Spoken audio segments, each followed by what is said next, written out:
Hello students, this is next video lecture from topic non-destructive testing. In previous lecture we discussed about second method of non-destructive testing, and it was radiography with X-rays or gamma rays. Now in today's lecture we are going to study about third method of non-destructive testing, and it is ultrasonic testing for flaw detection and thickness measurement. Now before going to start this, it is important to know about ultrasonic waves. What are the ultrasonic waves? As we know that audible range of human ear is 20 Hz to 20 kHz, means sound waves having frequency from 20 Hz to 20 kHz are audible to human ear, and sound waves having frequencies greater than 20 kHz are called as ultrasonic waves or supersonic waves. Okay, so what are the ultrasonic waves? The sound waves having frequencies greater than 20 kHz are called as ultrasonic waves or supersonic waves. Now what is principle of ultrasonic testing? In ultrasonic testing, principle of echo sounding is used. And echo sounding is a process in which ultrasonic waves are produced by a transmitter, they are produced by a source, and they are directed towards the object or reflector. So waves will get reflected back from the object and they are received by transmitter or source.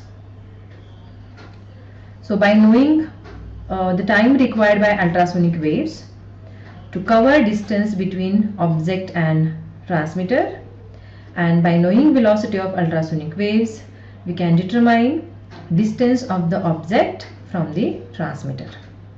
Okay, so distance of object from the transmitter is d, which is equal to velocity of ultrasonic waves multiplied by time required by ultrasonic waves to cover distance between object and transmitter, and divided by 2. So why it is divided by 2? Because waves travel this distance twice, distance between object and transmitter. Okay, waves travel this distance twice, so d is equal to v into t divided by 2. Now let us see about the first one testing method, that is ultrasonic testing for flaw detection. So this technique uses one property of ultrasonic waves, that they get partially reflected from any boundary separating two media having different densities. Okay, so this is one of the this is one property of ultrasonic waves, that is they get partially reflected from any boundary separating two media having different densities. The time interval between the transmission of an ultrasonic pulse and the arrival of an echo is proportional to the distance of the boundary separating two media from the transducer. Clear? So one specimen is given here, and ultrasonic transducer is mounted on that specimen.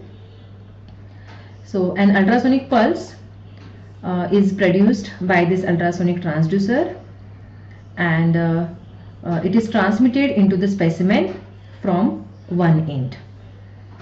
Okay, so this ultrasonic pulse will get reflected back from the another end of the specimen, and it is received or it is collected by this ultrasonic transducer, which also performs the function of a receiver.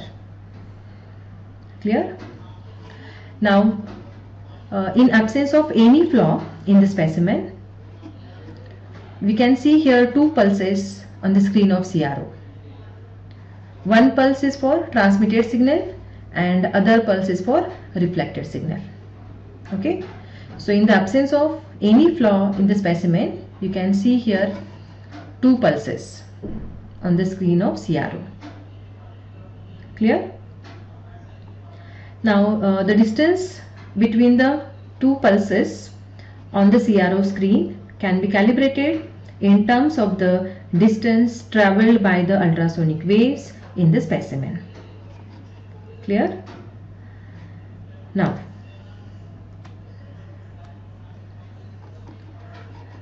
if there is a flaw in the specimen,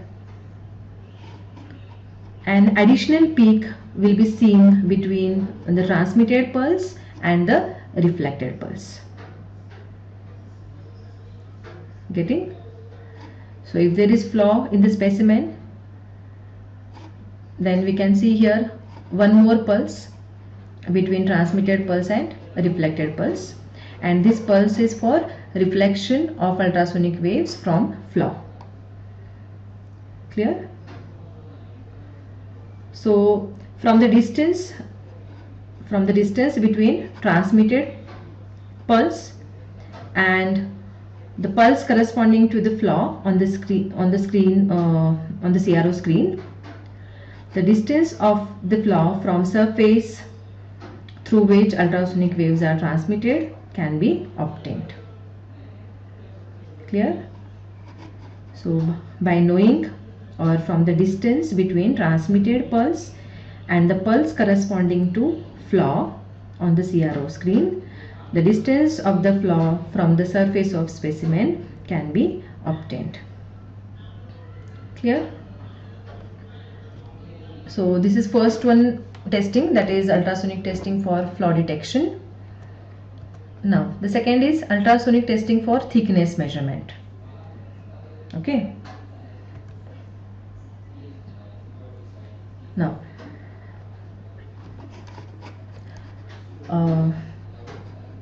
one metal block is given here, and we'll have to determine thickness of that metal block with ultrasonic testing.